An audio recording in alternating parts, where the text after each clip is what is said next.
9 траўня дзень памяці.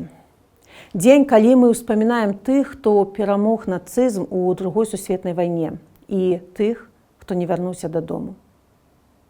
У Беларусі няма сям'і, якую б вайна абмінула. Мы памятаем гэты подзвіг і менавіта таму асабліва балюча бачыць, як памяць пра гэтую жахлівую вайну выкарыстоўваюць як прапагандысцкі інструмент, каб апраўдаць новую. Сэнс гэтай даты не ў парадах і ваеннай тэхніцы на вуліцах. Нашыя дзяды і прадзеды хацелі, каб іх дзеці і ўнукі жылі звычайнае мірнае жыццё. Хадзілі ў школу, кахалі, працавалі, будавалі свае сем'і. Яны дакладна не змагаліся за тое, каб беларуская зямля станавілася пляцоўкай для чужой агрэсіі. Каб тут стаялі чужыя войскі, а з нашай краіны рабілі крыніцу пагрозы. Беларусь заўсёды была і павінна заставацца краінай, якая не пагражае суседзям і не дазваляе выкарыстоўваць сябе супраць іншых. Сёння побач з намі Украіна зноў плаціць страшную цану за мір.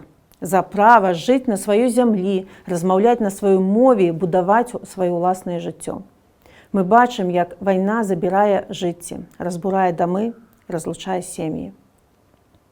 І менавіта таму памяць пра вайну павінна нагадваць нам берагчы жыццё, а не прывучаць дзяцей да ваеннай формы, захапляцца зброяй і нармалізаваць гвалт. Памяць павінна вучыць адказнасці, вучыць спачуванню, сумленнасці, павазе да чалавека і да суседзяў. Вучыць простаму. Вайна – гэта трагедыя. А мір – гэта тое, што трэба будаваць разам. Сёння я схіляю галаву перад усімі героямі, перад загінулымі і ахвярамі гэтай вайны. Я вельмі хачу, каб лепшай памяццю пра іх стала Беларусь, у якой чалавечае жыццё найвышэйшая каштоўнасць.